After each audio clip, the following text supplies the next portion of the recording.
Bonjour tout le monde.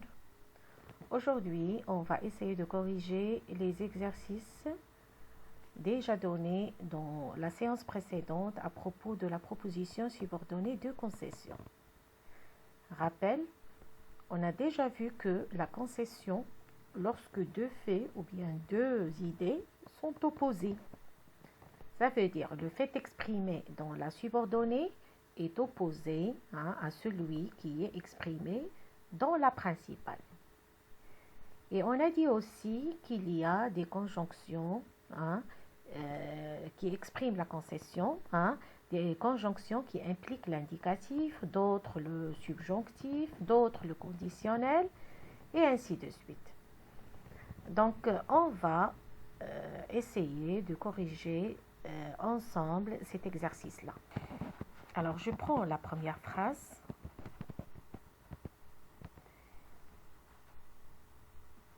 Il est âgé, il est encore actif.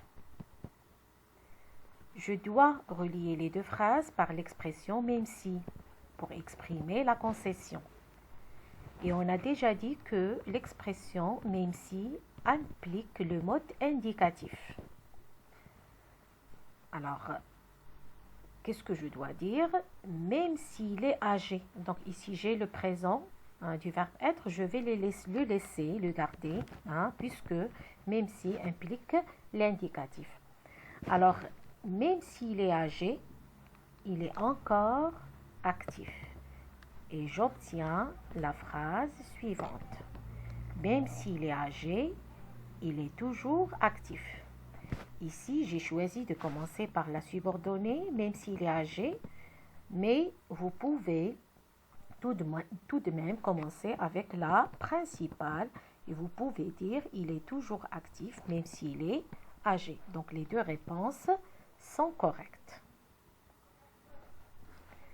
Je passe deuxième phrase. Il a promis de venir.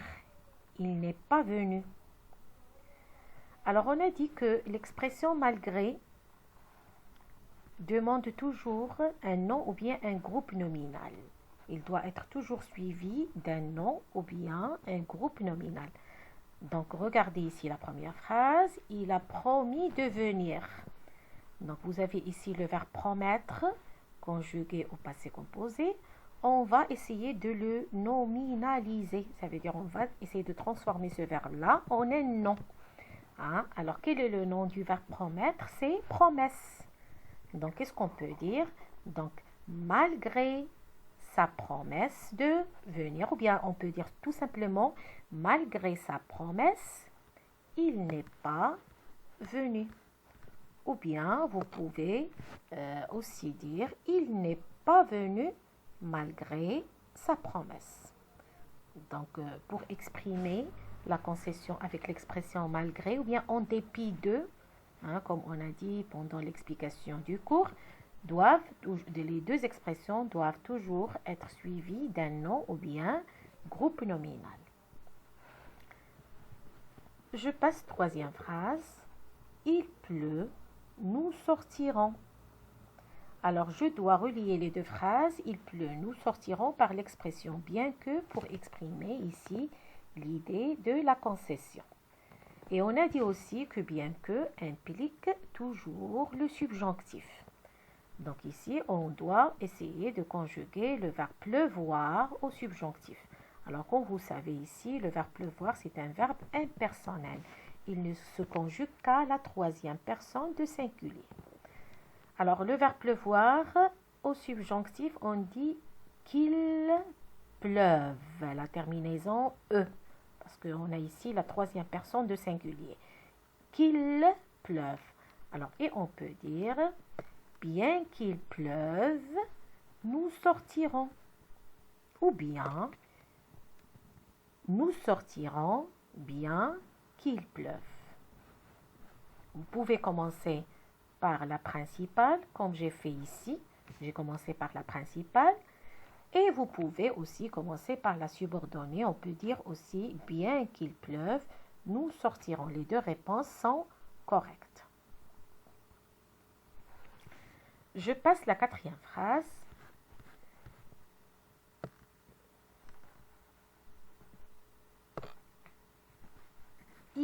la vérité, il ne veut pas la dire.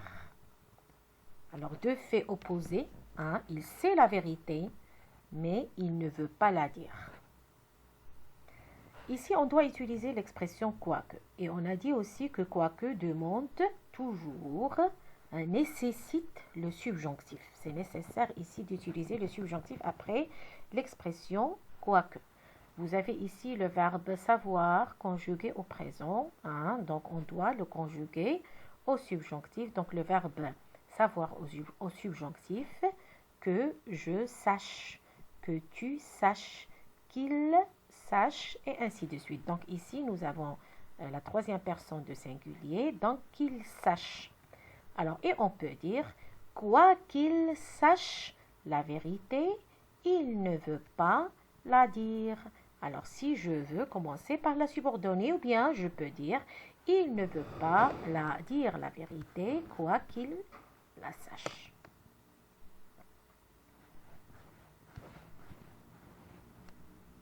Phrase suivante, il est malade, il va travailler.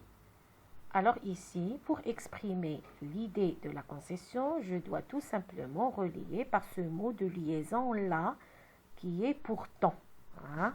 Alors, il est malade, tout simplement, je peux dire, il est malade parce que ce mot de liaison n'implique pas un changement de ton.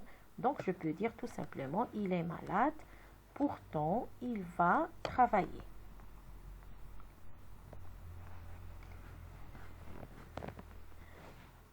Je passe. Phrase 6. La démonstration est logique. Le résultat est faux. Alors ici, comme vous voyez, dans la première phrase, la démonstration est logique.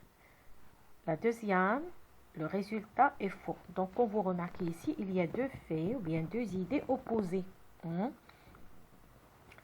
On va ici exprimer l'idée de la concession à l'aide de la conjonction de coordination mais. Hein? Et bien sûr, il n'y a pas de changement de temps ici. Tout simplement, on peut dire la démonstration est logique, mais le résultat est faux. Donc, deux idées contradictoires ou bien opposées. Dernière phrase. J'ai passé la nuit à chercher la faille. Je ne suis pas parvenue à l'isoler. Ici, je dois utiliser l'expression avoir beau. Et on a dit que l'expression avoir beau toujours implique l'infinitif, le mode infinitif.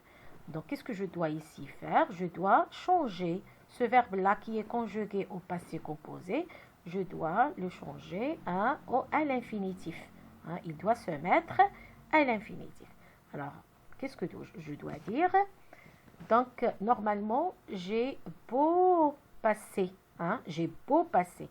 Mais comme vous remarquez ici, la deuxième phrase, on a un verbe qui est conjugué au passé composé. Je ne suis pas parvenu. Alors, bien sûr, je dois conjuguer aussi la première phrase. Je dois conjuguer le verbe avoir au passé composé pour un respect de la concordance des temps. Alors, et je dois dire j'ai eu. Donc, comme vous remarquez, j'ai conjugué ici le verbe avoir au passé composé. Donc, j'ai eu beau et j'ai mis le verbe passé à l'infinitif. Donc, j'ai eu beau passer la nuit à chercher la faille, je ne suis pas parvenue à l'isoler. Donc, c'est la fin de notre séance. Merci pour votre attention.